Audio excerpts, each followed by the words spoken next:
إن الحبيب المصطفى ذو رفة وذو وفاء وذكره فيه شفاء. صلوا على النبي محمد. Sallu ala Rasulillah. Rasulullah sallallahu alaihi wasallam beliau bersabda di dalam sebuah hadisnya, beliau mengatakan, al-bakhil man dzukirtu indahu falam yusalli alaihi. Rasul sallallahu alaihi wasallam beliau bersabda, siapa itu orang yang pelit? Siapa itu orang yang bakhil, kata Nabi Muhammad. Orang yang pelit, orang yang bakhil adalah orang yang ketika di situ disebut nama Nabi Muhammad sallallahu alaihi wasallam, tapi dia tidak mau berselawat kepada Rasulullah sallallahu alaihi wa ala alihi wa sahbihi wasallam. Jadi Bapak Ibu, dimanapun kita berada, ketika kita mendengar nama Nabi Muhammad sallallahu alaihi wa ala alihi wasallam disebutkan, jangan berat-berat lisan kita untuk bersolawat kepada Rasulullah sallallahu alaihi wa ala alihi wasallam, agar kita tidak termasuk orang-orang yang pelit. Sallu ala Muhammad, sallu ala Rasulillah. Alhamdulillahi Rabbil Alamin. Wa bihi nasta'in ala umuri dunya wad din. Wa sallallahu wa sallama wa syarrafa al-anbiya wal mursalin wa ala alihi wa sahbihi wa man tabi'ahum bi ihsanin ila yaumiddin. Subhanaka la ilma lana illa ma 'allamtana innaka antal alimul hakim. Wa tub 'alaina innaka antat tawwabur rahim. Rabbi shrah li sadri wa yassir li amri wahlul 'uqdatam min lisani yafqahu qawli wa saddid lisani wahdi qalbi bijahin nabi wal ali wa sahbihi. Allahumma salli wa sallim wa barik wa karrim ala sayyidina Muhammadin wa ala ali sayyidina maulana Muhammadin salatan takunu likulli usrin yusra wa likulli hammin faraja wa likulli da'in dawa wa likulli saqamin shifa wa ala alihi wa sahbihi wa sallim. Allahumma ya man waffaqa ahlal khair al-khair anahum alayh, fikna Allahumma al-khair inna alayh. Amma ba'du. Assalamualaikum warahmatullahi ta'ala wabarakatuh.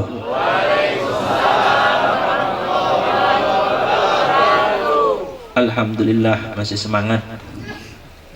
Kalau Pak MC tadi pintar nian berpantun, tidak lancar berpantun caknya. Kalau kita minta maaf tak bisa berpantun. Mak itu juga kata Pak Lura tadi, aku dah baca berpantun tapi masih bisa berpantun dia. Kalau gitu dah baca ni. Jadi minta maaf. Tidak berdosa kan? Tidak berdosa, tak bisa pantun Alhamdulillah. Kalau berdosa nak belajar kita berpantun. Tapi alhamdulillah tidak berdosa. Sudah dicoba-coba masih tak baca juga. Tapi ala kulli hal, apa adanya be cak uji Pak Lura tadi. Apa ada senangnya anak kata sambutan Pak Lura tadi, mantap, pas, apa adanya, sesuai dengan keadaannya. Sallu ala Nabi Muhammad. Yang saya hormati dan yang saya muliakan, daripada pengurusan masjid Majlis Mardatillah, di antaranya Pak Tarmidhi yang tadi sudah menyampaikan kata sambutannya, juga yang lain-lainnya, Ustaz Taharuddin, Ustaz Ramadan, ustadz-ustadz yang ada di sini yang ikut serta berkhidmah di dalam majelis Mardhatillah. Yang tidak bisa Al-Faqir sebutkan nama antum satu persatu, namun Al-Faqir yakin dengan tidak menyebut nama tersebut pasti rahmat Allah akan kita dapatkan. Pandangan Allah pasti akan kita dapatkan, dan insya Allah siapapun yang ikut serta di dalam pengurusan majelis Mardhatillah, siapapun itu, baik yang mengajar dan yang belajar dan yang mensupport, insya Allah sesuai dengan nama majelis tersebut Mardhatillah, yang artinya keridhaan Allah. Kita semua berkat adanya majelis Mardhatillah, daerah Kedondong Raya semua mendapatkan rahmat dari Allah, mendapatkan keberkahan dari Allah subhanahu wa ta'ala. Insya Allah apa yang tadi disampaikan oleh Pak Turmudi di dalam sambutannya mengenai berjalannya, mulainya daripada majelis Mardhatillah, itu insya Allah menyenangkan hati baginda Nabi Muhammad sallallahu alaihi wa ala alihi wasallam. Juga yang saya hormati Bapak Lurah, begitu juga di sini anggota DPR, baik yang sedang mencalonkan dan lain sebagainya, yang juga Al-Faqir minta maaf tidak bisa menyebutkan nama antum satu persatu, namun tidak mengurangi rasa hormat dan ta'zim kami kepada antum-antum sekalian. Begitupun juga para hadirin hadirat, tetamunya Rasulullah sallallahu alaihi wa ala alihi wasallam. Insyaallah dengan keberadaan kita di sini, duduknya kita di sini, berkumpulnya kita di sini, menjadikan sebab tempat ini dirahmati oleh Allah. Tempat ini diberikan pandangan khusus dari Allah. Tempat ini diberkahi oleh Allah, dan tentunya insya Allah perkumpulan ini menyenangkan hati Nabi Muhammad sallallahu alaihi wa ala alihi wasallam. Ma'asyiral hadirin wal hadirat, mustami'in mustami'at, yarhamni wa yarhamkumullah. Alhamdulillah, summa alhamdulillah. Tiada kata dan kalimat yang paling pantas yang terus menerus selalu keluar dari lisan kita adalah bersyukur kepada Allah subhanahu wa ta'ala atas limpahan karunia, nikmat, taufik, hidayah, inayah dari Allah, sehingga dengan nikmat-nikmat tersebut kita bisa dapat duduk berkumpul bersama di sini. Kalaulah bukan karena taufik, hidayah yang Allah subhanahu wa ta'ala berikan kepada kita pada saat ini, mungkin kita dalam keadaan lalai, mungkin kita dalam keadaan lupa kepada Allah, atau bahkan mungkin na'udzubillah kita dalam keadaan bermaksiat kepada Allah subhanahu. Tapi alhamdulillah, dengan kita duduk di sini bersama secara tidak langsung, dengan sendirinya diri kita ingat kepada Allah. Dengan sendirinya diri kita ingat kepada Rasulullah. Dengan sendirinya kita punya lisan berzikir kepada Allah. Dengan sendirinya kita punya lisan bersolawat kepada Rasulullah sallallahu alaihi wa ala alihi wasallam. Maka kalau kita tanyakan kira-kira perkumpulan yang kita lakukan saat ini adalah perkumpulan yang baik atau tidak? Perkumpulan yang bagus atau tidak? Perkumpulan yang mendatangkan rahmat ridha Allah atau tidak? Kenapa sebabnya? Kenapa sebabnya? Ya karena di sini semuanya kita datang tidak lain tidak bukan untuk mencari ridha Allah, untuk mencari ridha Rasulullah. Dan yang kita lakukan pada saat ini adalah perbuatan yang disenangkan oleh Allah dan disenangkan oleh Rasulullah sallallahu alaihi wasallam. Lantas kalau seandainya ada yang tidak senang dengan perkumpulan yang kita lakukan saat ini, bagaimana? Salah atau salah? Salah atau benar? Bingung kan? Padahal yang kita lakukan baik, padahal yang kita lakukan benar. Ganggu orang tidak, zalim tidak, bermaksiat tidak, melakukan yang dilarangkan oleh Allah tidak. Yang kita lakukan semua hal-hal yang baik, semua yang diridhai oleh Allah, yaitu menunjukkan, membuktikan rasa syukur kita kepada Allah.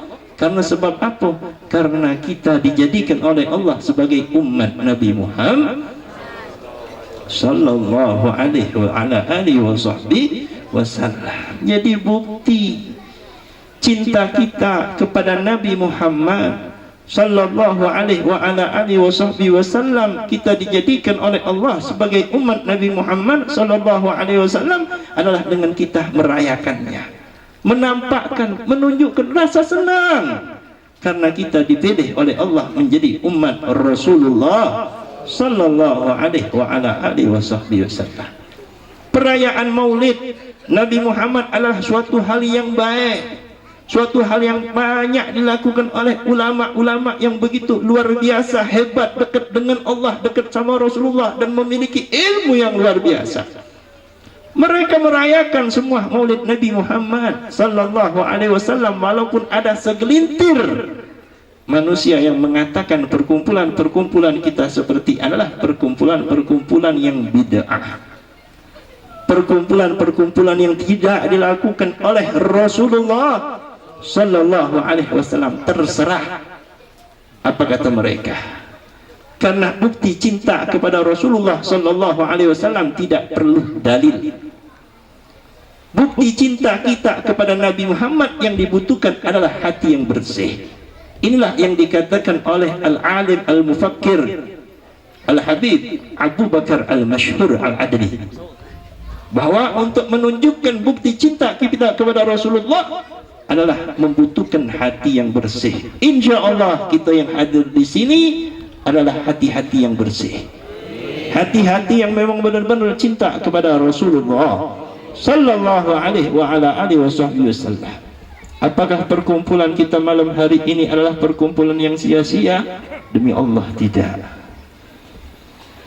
Perkumpulan di sini yang kita lakukan selain mendapatkan rahmat Allah yang akan kita dapatkan, di situ pun juga pengampunan Allah yang akan kita dapatkan. Sebagaimana yang diceritakan, dikisahkan di dalam kitab Bahjatun Nufus yang dikarang oleh Syekh Abi Jamroh, seorang ulama wali min auliyaillah, orang yang soleh, yang cinta kepada Allah dan dicintai oleh Allah, yang cinta kepada Nabi Muhammad dan dicintai oleh Nabi Muhammad sallallahu alaihi wasallam, sehingga diberikan oleh Allah subhanahu wa ta'ala banyak kemuliaan-kemuliaan, di antaranya adalah karomah-karomah. Kenapa? Karena kesolehannya yang begitu luar biasa. Beliau mengarang kitab yang beliau kutip, kitab tersebut hadis-hadis yang diambil daripada kitab Bukhari dan Muslim. Kitab-kitab hadis yang hebat, yang luar biasa, hadis Bukhari dan Muslim. Dari kitab-kitab tersebut beliau ambil, beliau pilih kurang lebih sampai 300 hadis, disusun oleh beliau sesuai dengan bab-bab-babnya, yang beliau namakan kitab tersebut dengan kitab Bahjatun Nufus. Di dalam kitab tersebut terdapat suatu kisah yang sangat amat luar biasa mengenai keistimewaan, kemuliaan yang Allah berikan untuk mereka yang menghadiri Maulid Nabi Muhammad. Tapi di dalam kisah ini dia tidak hadir Maulid Nabi. Rajulun musrifun ala nafsih, diceritakan seorang yang musrifun ala nafsih. Siapa musrifun ala nafsih ini? Adalah seorang yang sudah melampaui batas. Artinya apa? Dia jauh dari Allah, dia jauh dari Nabi Muhammad sallallahu alaihi wasallam. Artinya ini orang adalah bisa dikatakan ya orang yang ahlul maksiat, suka melakukan yang dilarang oleh Allah, suka melakukan hal-hal yang tidak baik, dilakukannya galau. Itulah disebut musrifun ala nafsih. Dia borong, artinya segala macam hal-hal yang buruk sudah dilakukannya. Sampai-sampai orang-orang yang ada di sekitarnya menganggap bahwa orang tersebut adalah ahli neraka. Ya, wong yang tidak baik dicap oleh warga kampung, ini wong yang tidak baik.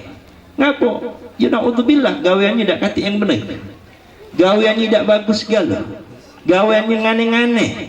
Nguna-nguna aja Pembang nyebutnya. Tahu nguna-nguna? Masih ingat nguna, gawe kau galak nguna-nguna gawe kau ni. Nguna tu galak tak benar, gawe ngane-ngane. Tuh. Sampai ya dia walaupun banyak dosa yang dia lakukan, dia sadar diri, tahu akan kesadaran kekurangan yang dia lakukan. Semua orang anggap dia wong yang buruk, semua orang anggap dia wong yang tidak baik. Sampai pada akhirnya suatu ketika di tempat dia tinggal, dia sedang duduk asik di depan rumahnya, sedang duduk asik di depan rumahnya, ya. Beliau mendengarkan Maulid Nabi Muhammad sallallahu alaihi wasallam. Mendengarkan suara yang di situ dibacakan sejarah Rasulullah sallallahu alaihi wasallam. Tapi ini orang dia mendengar itu Maulid Nabi Muhammad sebelum dia meninggal dunia. Sebelum dia meninggal dunia. Artinya ini orang meninggal dunia. Ini orang meninggal dunia. Subhanallah, di tempat dia tinggal terdapat orang yang soleh, seorang wali min auliyaillah. Melihat orang yang tadi penuh dengan dosa berada di tempat yang penuh dengan kenikmatan, artinya apa? Dia masuk surga, padahal semasa hidupnya dia ahlul maksiat. Tapi ada orang soleh yang bermimpi bertemu dengan dia. Di dalam mimpinya dia penuh dengan kenikmatan. Di dalam mimpi tersebut dia bertanya, wahai fulan, kenapa kau berada di tempat yang penuh dengan kenikmatan ini? Bukankah semasa hidupmu adalah engkau orang yang buruk, orang yang ahlul maksiat? Berapa banyak keburukan yang sudah engkau lakukan? Maka orang tersebut menjawab, wahai fulan, sungguh aku pun tidak tahu apa yang menjadikan sebab aku bisa berada di tempat yang penuh dengan kenikmatan ini. Sampai dia bermunajat kepada Allah, ya Allah, kenapa engkau masukkan aku ke sini? Sedangkan aku menyadari bahwa tidak ada apapun amal yang bisa menyebabkan aku bisa masuk surga semasa aku hidup. Tapi kenapa aku bisa berada di tempat ini? Akhirnya ada suara Hatib nih. Hatib itu suara tapi tidak ada wujudnya. Suara tapi tidak ada wujudnya. Wahai fulan, apakah engkau ingat dulu semasa engkau hidup di dunia engkau pernah duduk di depan rumahmu? Ketika engkau duduk di depan rumahmu, engkau mendengarkan suara bacaan Maulid Nabi Muhammad sallallahu alaihi wasallam sebagaimana yang kita bacakan tadi, ya Nabi salam alaika, ya Rasul salam alaika, ya Habib salam alaika,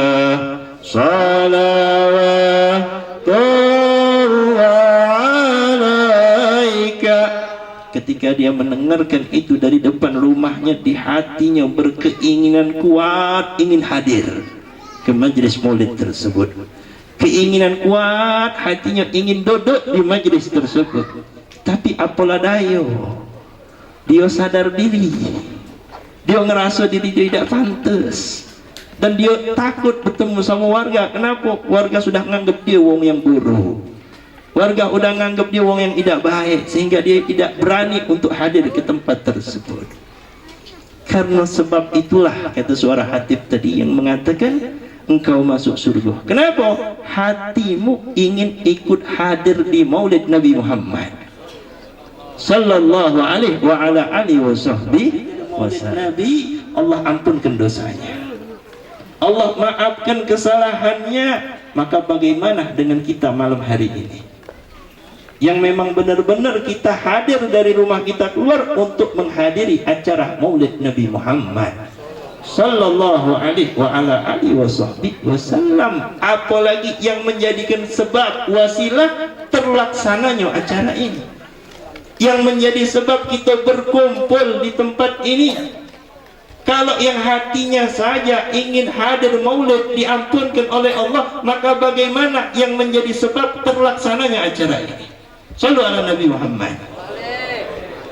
Insya Allah kita yakin dengan perkumpulan ini Allah subhanahu wa ta'ala ampuni dosa-dosa kita, Allah maafkan segala kesalahan kita, Allah rubah keadaan kita lebih dekat kepada Allah dan Rasulnya, Allah istiqomahkan kita sampai kenapa sih sampai sedemikian pahala yang begitu besar yang Allah subhanahu wa ta'ala berikan kepada kita, tidak lain tidak bukan karena sebab Nabi kita Nabi Muhammad, Nabi yang karena sebab beliau kita semua nih Pak Bu menjadi umat yang paling mulia di antara umat-umat yang ada.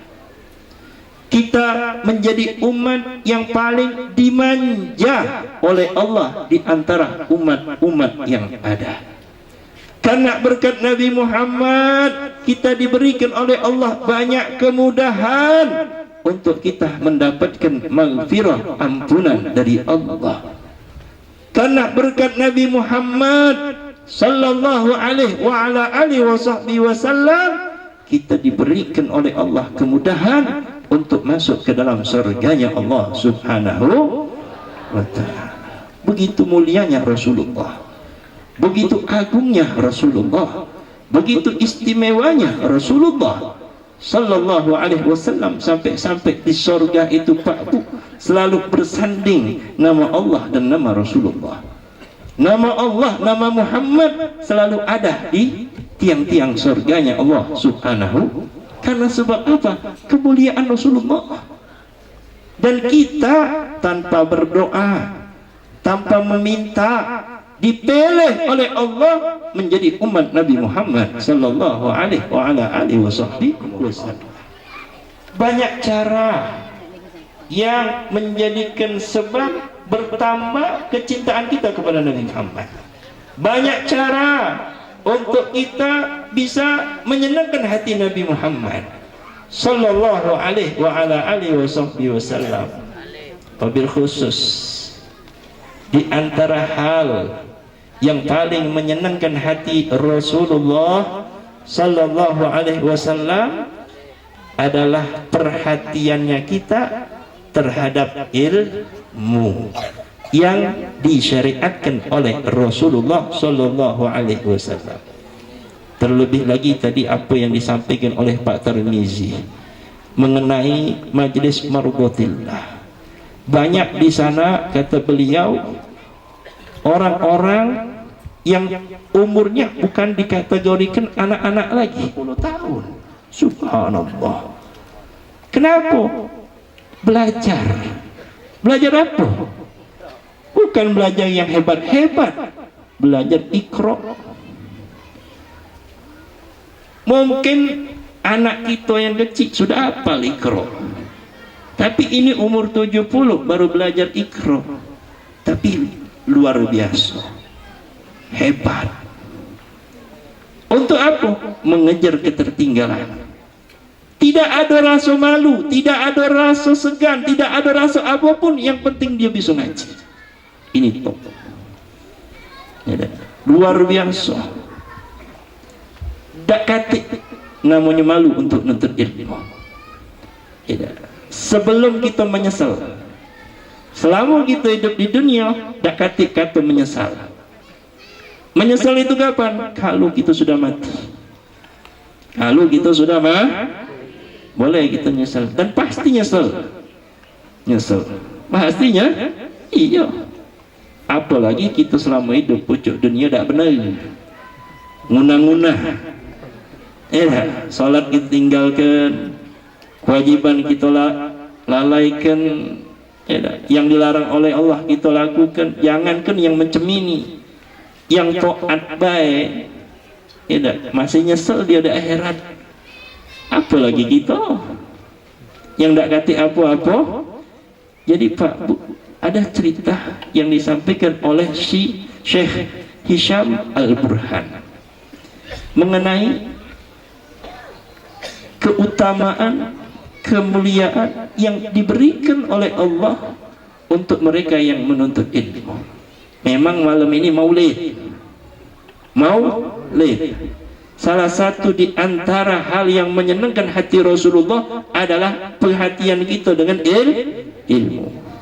Karena sekarang ini banyak orang tidak peduli dengan syariat, tidak peduli dengan hukum-hukum Allah.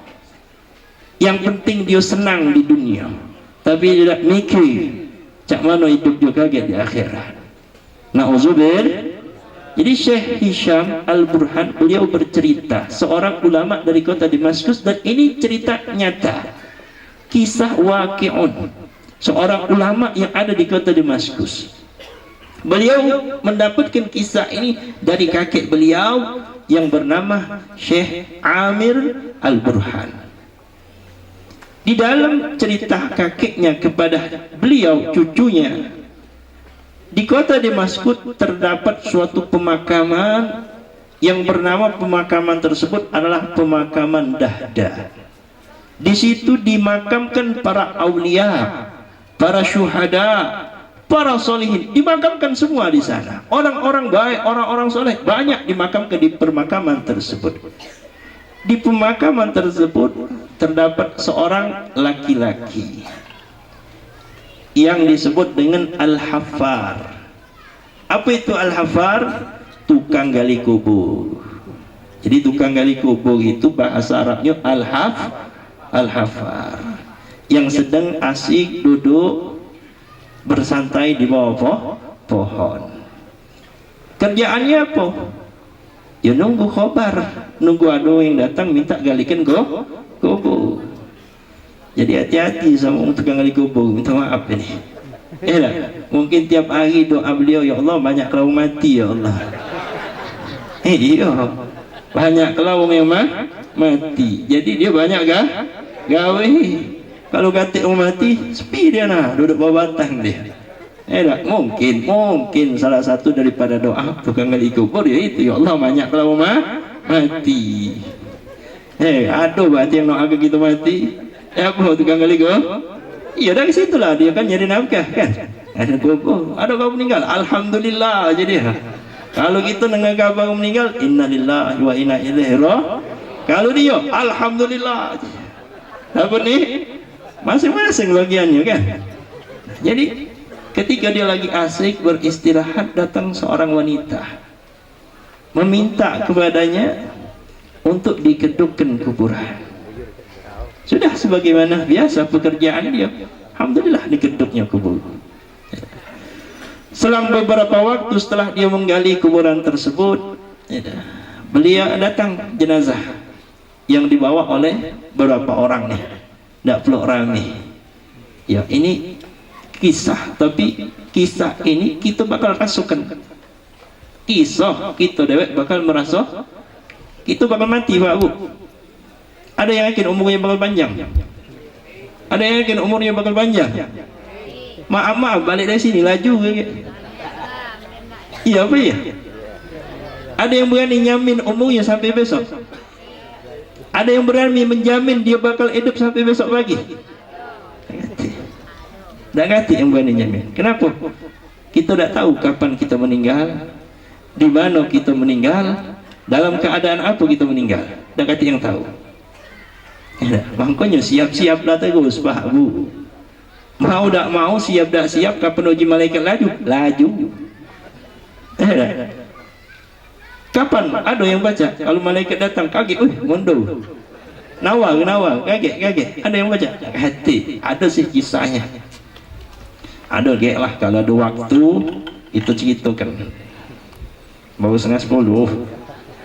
Sampai jam berapa sini? Hah? Tajulah kamu nak balik. Jam 12. Kawal Palembang gitu ni. Tak, sian Pak Haji, mana Pak Haji hilang katik sini. Pak Haji, katik mana Pak Haji kita? Tak, seangin kat beliau. Oh. Tak, insya-Allah Pak Haji. Oh, nak mobil. Tak, doakan sehat walafiat. Jadi kami hampir Palembang. Kalau dia masuk angin kacau ni. Tak cak balik kita. Tak, Pak Haji, sehat Alhamdulillah. Jadi kita tak tahu kapan kita meninggal, Pak. Jadi siap-siaplah terus. Mau tak mau, galak dah galak, siap dah siap lah, laju. Jadi sudah selesai, datang jenazah dibawa oleh beberapa orang. Ini tukang gali kubur sudah siap dalam kubur nih untuk menyambut jenazah. Ketika sudah diberikan itu jenazah, diletakkan di dalam kuburnya, subhanallah, nih kisahnya nih. Kejadian yang sangat luar biasa yang dialami oleh itu tukang gali kubur. Ketika dia meletakkan jenazah, subhanallah, Allah bukakan hijabnya sehingga dia menyaksikan di dalam kubur ketika dia meletakkan jenazah tersebut pemandangan yang begitu indah, pemandangan yang begitu nikmat, yang begitu luar biasa yang tidak pernah dia saksikan selama dia hidup di dunia. Datanglah dua orang lah, seperti dikatakan dua orang yang menjemput itu jenazah. Setelah itu berlari, ketika itu dia jatuh pingsan. Tukang gali kubur jatuh pingsan, diangkat oleh orang. Selesai, disadarkan wong, dibangunkan wong. Oi, bangun, ngapu kau? Ada apa? Ngapu kau? Sakit kau ni? Tidak, cerita dia. Tadi ketika aku meletakkan ini jenazah, aku menyaksikan kejadian yang luar biasa, bla bla, diceritakan juga. Apa kata orang yang dengar? Hai, sudahlah halu kau ni.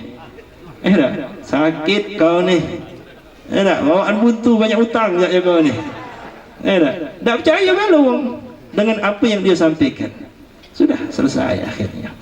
Selang beberapa bulan dari situ, lagi asik dia duduk-duduk di bawah pohon sambil menunggu khabar, datang lagi seorang perempuan yang tadi pertama datang, minta digalikan lagi satu kuburan. Sudah digalikannya lagi. Datang beberapa orang membawa jenazah, diletakkannya lagi jenazah di dalam kubur dan dia posisinya sama. Ketika dia letakkan jenazah, kejadian yang pertama terulang lagi. Dia menyaksikan kejadian yang begitu luar biasa. Tapi subhanallah, untuk yang kedua kali ini dia tidak pingsan. Dia kuat. Setelah selesai, orang sudah pulang, dia kejar perempuan yang meminta untuk digalikan kubur tadi. Didatanginya, disentopinya, ditanyanya, bukankah engkau dulu adalah orang yang pernah meminta aku untuk menggalikan kubur? Benar. Ditanya oleh tukang gali kubur, siapa mereka? Mereka berdua, yang pertama dan yang ini, itu semua adalah anakku. Kedua-duanya adalah anakku.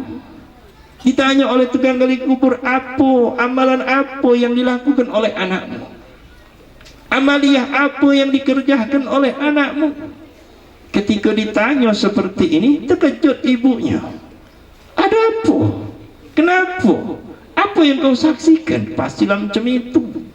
Kita sebagai wong tua, kalau datang nak kobal, anak kau macam ini, anak kau macam itu, no, gelisah gitu.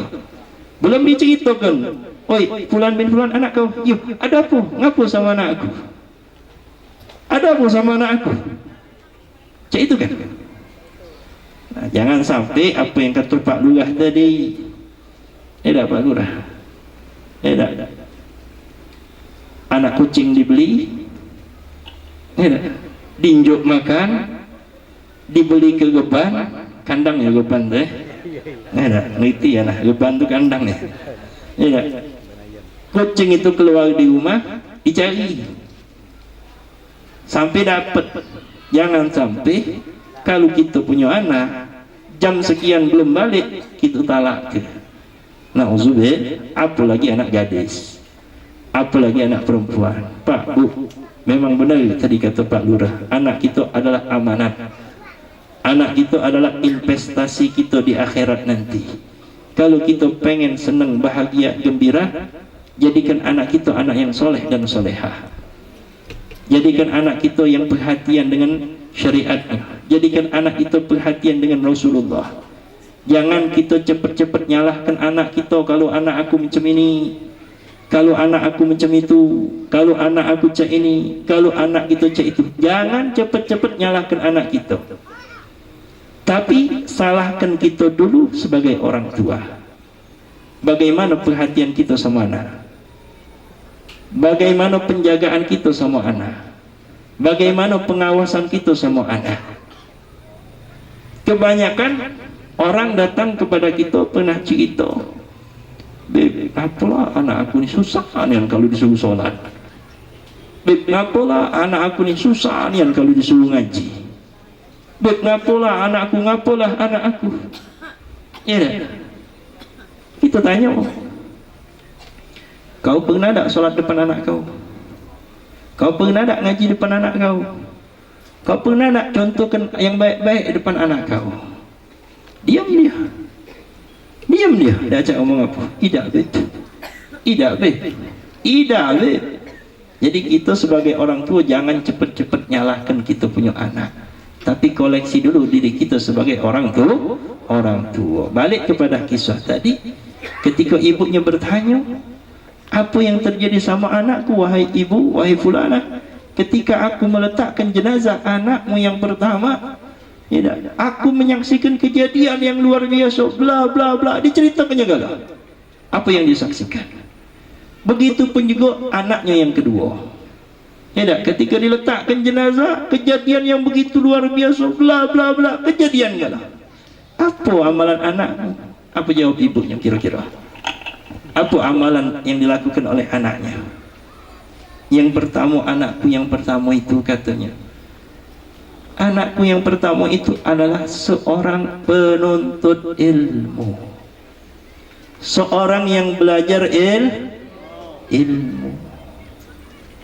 Tentunya ilmu syariat Rasulullah, ilmu yang berkaitan dengan solat, ilmu yang berkaitan dengan wudu, ilmu yang berkaitan dengan mandi wajib, ilmu yang berkaitan tentang kewajiban-kewajiban yang diwajibkan oleh Allah kepada kita. Itu semua harus kita fahami. Itu yang pertama. Anakku adalah penuntut ilmu. Dan anakku yang kedua, beliau adalah seorang tukang kayu, al-hasyar, tukang kayu, tapi mendapatkan kemuliaan juga yang luar biasa. Yang mana anakku yang kedua ini, dia bekerja, duit dari hasil kerjanya dia gunakan untuk membiayai saudaranya yang menuntut ilmu. Saudaranya yang kedua, anaknya yang kedua ini bekerja mencari uang, yang mana uang yang dia dapatkan untuk membiayai saudaranya yang menuntut ilmu.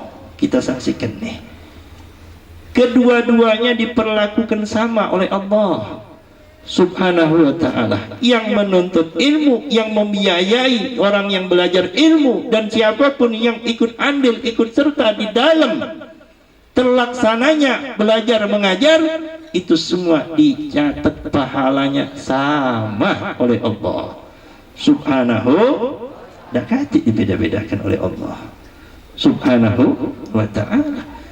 Ketika mendengar kejadian yang disampaikan oleh ibu ini tukang gali kubur, pensiun jadi tukang gali kubur. Dia berhenti jadi tukang gali kubur, dia datang ke masjid jami yang ada di kota Damaskus. Bertemulah dia dengan kakek daripada yang bercerita kisah ini, Syekh Hisham punya kakek Syekh Amir Al-Burhan. Jadi dia bertemu langsung dengan kakeknya, datang kepada Syekh Amir Al-Hisham dengan umur yang sudah tidak tua, tidak muda lagi. kurang lebih sudah umur 50, 60, datang kepada Syekh Amir Al-Burhan, ya datang nak belajar. Aku datang nak belajar, wahai Syekh, aku datang, aku ingin belajar. Terkejut Syekhnya, kenapa baru sekarang kau nak belajar? Umur kau berapa? Umur aku 50. Terkejut ini Syekh, kemana baik selama ini? Apa baik kau selama ini? Ya ceritalah macam ini. Apa yang menyebabkan engkau ingin belajar di umurmu yang sekian ini? Diceritakannya kejadian yang dialami, diceritakannya gula-gula. Terkejut ini Syekh, takjub ini Syekh, Masya Allah, katanya, sekarang kau belajar, benar-benar kau belajar, tak main-main.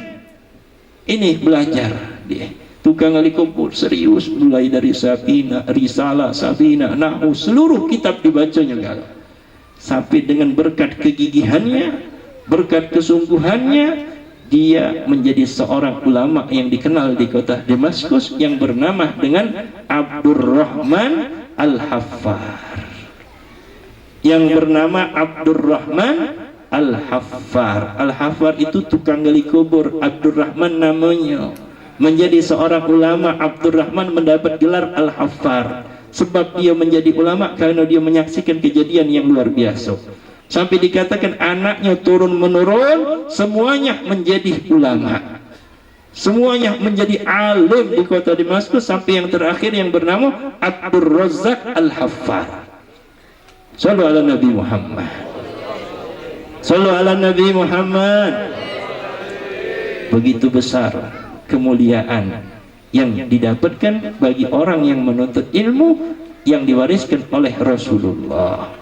Ilmu adalah warisan yang diwariskan oleh Rasulullah. Kita yang belajar ilmu berarti kita mengambil warisan yang diwariskan oleh Nabi Muhammad sallallahu alaihi wasallam. Yang belajar, yang masih terus belajar, terus semangat. Jangan pernah putus asa, jangan pernah berkecil hati, jangan pernah malu. Sebagaimana yang Fakir sampaikan tadi, jangan pernah kita merasa nyesel selagi kita masih diberikan oleh Allah hidup di dunia ini. Kalau kita nyesel di dunia, masih bisa kita perbaiki. Kesalahan yang kita perbuat bisa kita minta ampun sama Allah. Tapi kalau sudah meninggal,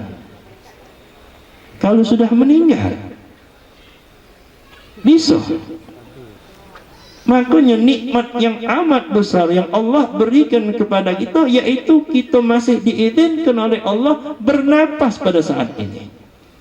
Kita masih diberikan oleh Allah umur yang panjang, diberikan oleh Allah kesehatan, diberikan oleh Allah kemampuan. Tapi berapa banyak nikmat tersebut kita sia-siakan?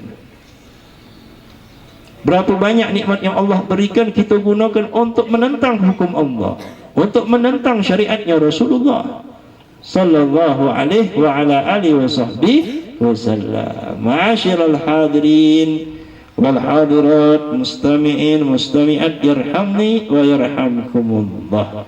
Lanjut. Yakin? Jangan ngantuk galau, lesu galau. Ana yang capek Pak, kita yang capek Bu. Kita baca salawat dulu. Kita baca salawat dulu sama-sama. Angkat suaranya, hadirkan hatinya Nabi Muhammad sallallahu alaihi wasallam. Insyaallah salawat yang kita baca disampaikan oleh Allah kepada Rasulullah sallallahu alaihi wa ala alihi wasallam. Allahumma salli ala sayyidina Muhammadin tibbil qulubi wa dawaiha wa afiyatil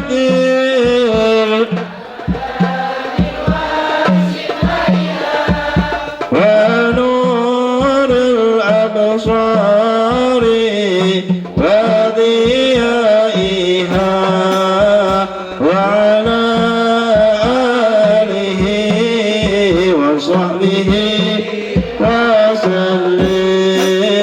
Allahumma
alhamdulillahirabbil alamin.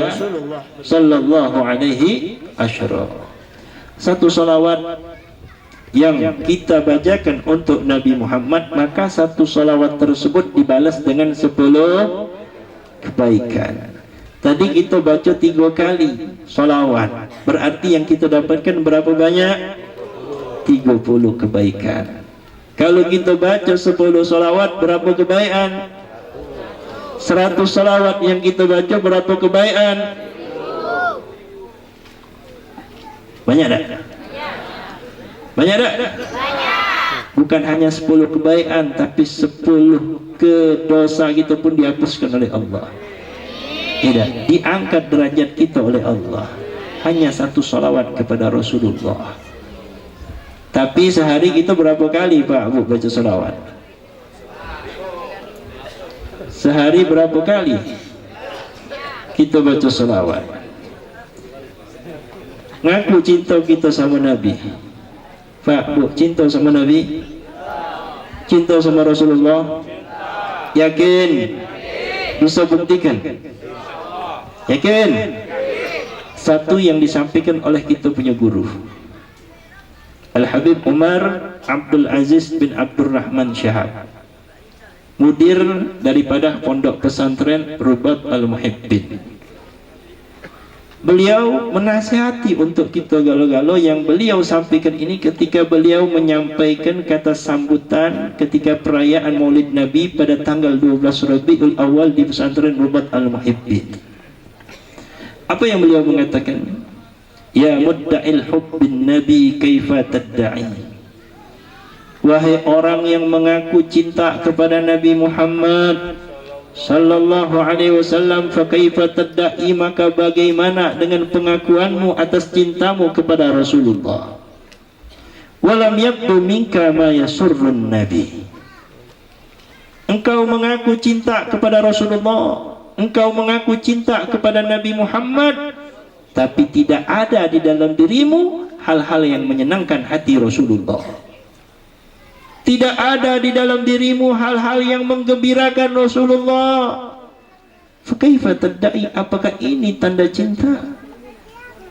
Apakah ini tanda cinta kita kepada Rasulullah, sedangkan tiap hari kita bermaksiat kepada Allah? Setiap hari kita bermaksiat kepada Rasulullah. Setiap hari kita melakukan dosa, setiap hari kita membenci, setiap hari kita melakukan ini, melakukan itu. Apakah ini cinta kepada Rasulullah sallallahu alaihi wasallam? Bohong. Orang yang mengaku cinta tapi ajaran Rasulullah ditinggalkan. Bohong. Orang yang mengaku cinta kepada Rasulullah tapi syariat Nabi Muhammad diabaikan. Bohong orang yang mengaku cinta sama Rasulullah tapi dia terus melakukan maksiat-maksiat. Na'udzubillah, summa na'udzubillah. Apakah ini namanya cinta? Lah, sama Allah tapi dia jauh dari Nabi Muhammad, itu dia tidak cinta sama Allah. Dia mengaku cinta sama Allah tapi dia tidak mengikuti jalan Rasulullah, itu belum dikatakan cinta sama Allah. Dan Allah tidak akan cinta sama dia, karena Allah bertegas dalam Al-Quran, Qul in kuntum tuhibbunallaha fattabi'uni yuhbib. Katakanlah kalau kalian memang benar-benar cinta kepada Allah, fattabi'uni, kata Allah, ikuti Nabi Muhammad.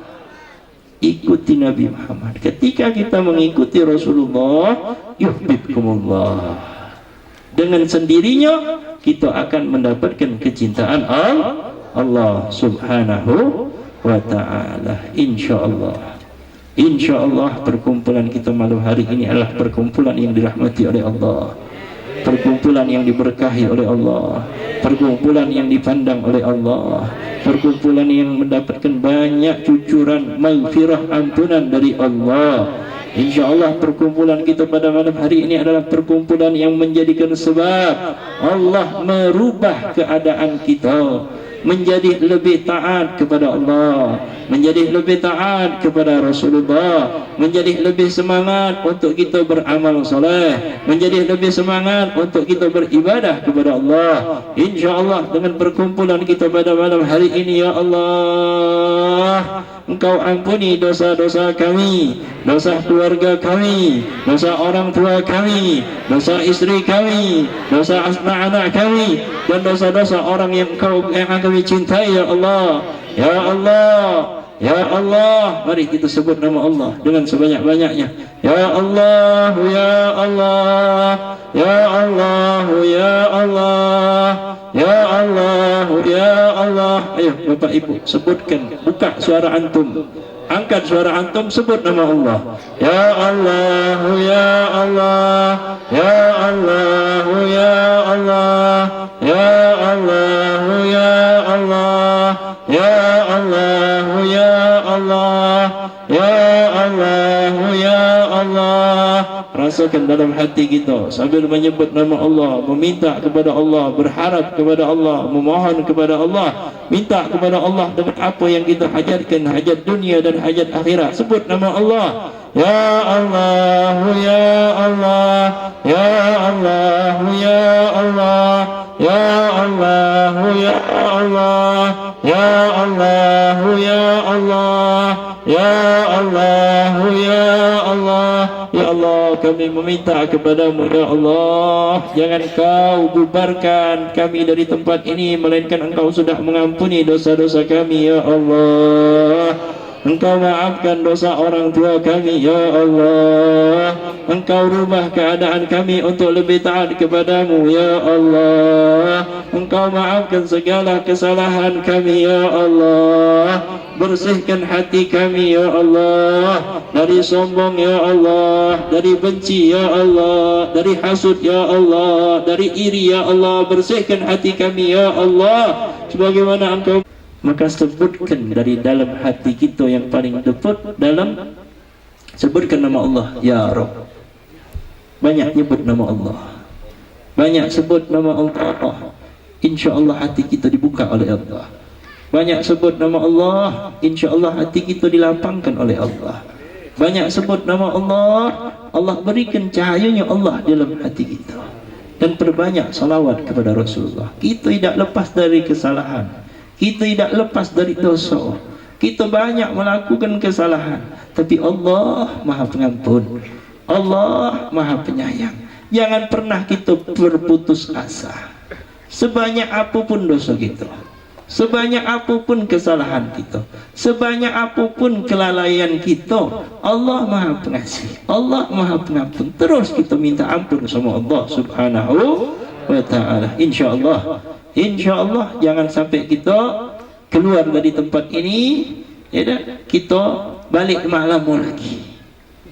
Jangan sampai kita keluar dari tempat ini, kita balik cak biasa lagi. Jangan. Kalau pajak setelah kita keluar dari sini, bertambah cinta kita kepada Allah, bertambah cinta kita sama Rasulullah, bertambah semangat diri kita untuk menjaga, menjauhi diri kita dari seluruh dosa. InsyaAllah Allah Subhanahu wa ta'ala kabulkan hajat-hajat kita, hajat dunia, hajat akhirat. Khusus panitia yang telah bersusah payah, yang telah bercapek-capek dengan terlaksananya acara ini, InsyaAllah Allah kabulkan segala hajat-hajat panitia. Begitupun juga dengan para donatur yang telah ikut serta membantu, baik dengan hartanya, pikirannya, tenaganya, masukannya. InsyaAllah semua dah akan disesuaikan oleh Allah. Semua pasti diingat oleh Allah dan Rasulullah sallallahu alaihi wasallam, sebagaimana yang diceritakan oleh Al-Habib Jamal Ba'agil mengenai Habib Munzir, almarhum Habib Munzir bin Fuad Al-Masawah. Beliau mengumpulkan begitu banyak umat Nabi Muhammad untuk berselawat, sehingga di dalam diri beliau ada rasa senang, gembira, bisa membahagiakan Rasulullah. Subhanallah, beliau bermimpi bertemu Rasulullah, bermimpi bertemu dengan Rasulullah sallallahu alaihi wasallam. Mimpi bertemu sama Rasul itu hak, sesuai dalam hadis Rasulullah sallallahu alaihi wasallam, man ra'ani fil manam faqad ra'ani fa inna syaitan lam yatamathalu bih. Siapa yang melihatku dalam mimpi, benar-benar dia melihat aku, syaitan tidak mampu menyerupaiku. Ketika bertemu dengan Rasulullah, Habib Munzir, beliau berharap Rasulullah akan bangga dengannya. Rasulullah akan senang dengannya. Kenapa? Karena Habib Munzir bisa mengajak banyak daripada manusia berselawat kepada Nabi Muhammad sallallahu alaihi wasallam. Tapi ketika bertemu dengan Nabi Muhammad dalam mimpinya, sebagaimana yang diceritakan oleh Habib Jamal Ba'agil, tidak, yang dicari oleh Rasulullah siapa di dalam mimpi tersebut? Mereka yang bentangkan karpet, mereka yang capek-capek di belakang sini, belakang situ, urusan segalanya. Itu yang dicari oleh Rasulullah sallallahu alaihi wasallam. Artinya apa?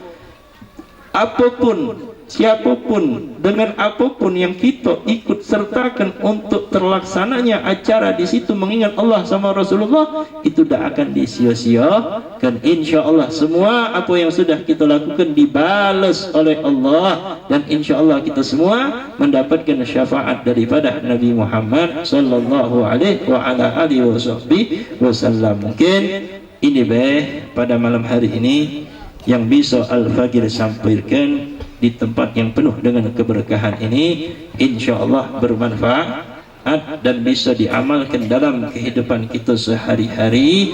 Apabila selama penyampaian ini ada kata-kata yang tidak lemak di hati atau menyinggung perasaan dan lain sebagainya, mohon dibukakan pintu maaf sebesar-besarnya. Mematakallam pun tidaklah Al-Fagir berbicara, melainkan karena sama-sama Al-Fagir cinta kepada Allah, karena kecintaan kepada Allah, karena kecintaan kepada Rasulullah, dan sama-sama kita ingin masuk ke dalam surga bersama Rasulullah sallallahu alaihi wasallam. Dan kepada Allah Al-Fagir mohon ampun. Billahi taufiq wal hidayah wal ridha wal inayah. Wassalamualaikum warahmatullahi wabarakatuh.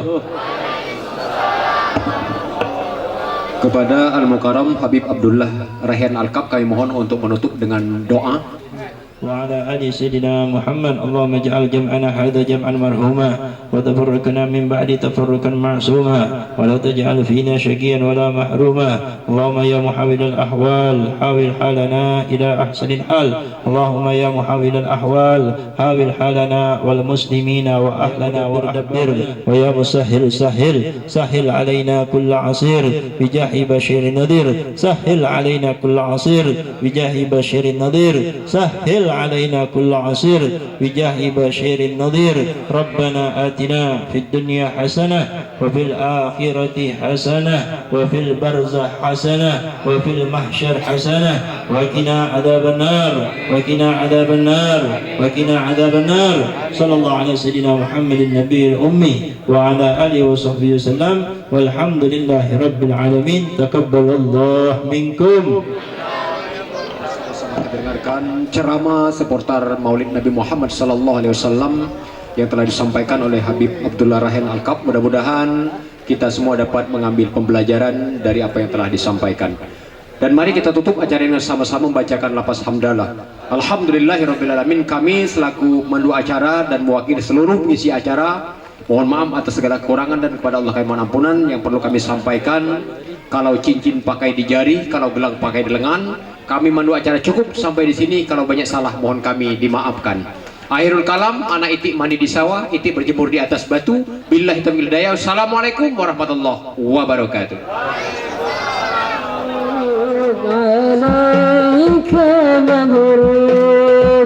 مبروك ألف مبروك عليك مبروك مبروك مبروك يا أمي نادك مبروك مبروك ألف مبروك عليك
Mabruk